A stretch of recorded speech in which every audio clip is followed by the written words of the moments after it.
Saudi अरब से आई है एक ऐतिहासिक खबर। अब वहां भारतीय और विदेशी कर्मचारियों को अपने नियोक्ता यानी कफील की मर्जी पर निर्भर नहीं रहना होगा।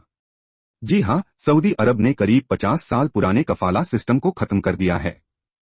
कफाला लेबर स्पॉन्सरशिप सिस्टम सऊदी अरब में विदेशी कामगारों के लिए ऐसा कानून था जो उन्हें लगभग गुलाम बना देता था।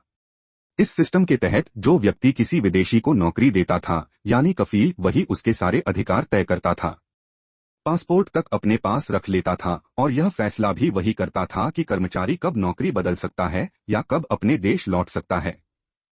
भारत, पाकिस्तान, बांग्लादेश और फिलीपींस जैसे देशों से लाखों लोग सऊदी अरब में काम करने जाते हैं।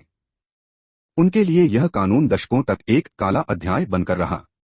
1950 के दशक में शुरू हुआ यह सिस्टम उस समय सऊदी अर्थव्यवस्था के विकास का हिस्सा माना गया था, लेकिन धीरे धीरे यह मजदूरों के शोषण का माध्यम बन गया।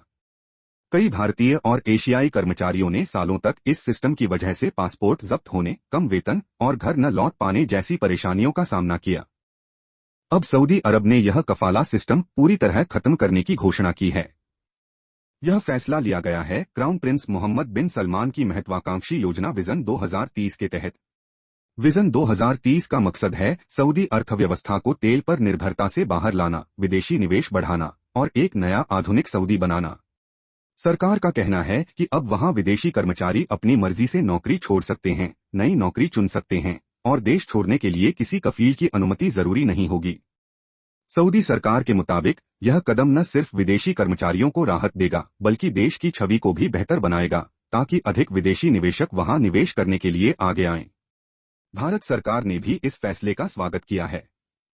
यह भारतीय प्रवासी मजदूरों के लिए एक बड़ी राहत है, क्योंकि अब वे अपने अधिकारों के साथ सऊदी में काम कर सकेंगे। सऊदी अरब में कफाला सिस्टम का अंत सिर्फ एक कानूनी बदलाव नहीं बल्कि इंसानियत की दिशा में एक बड़ा कदम है। अब अरब की रेत में मेहनत करने वाले लाखों भारतीयों के पास भी होगी अपने सपनों की उड़ान भरने की आजादी।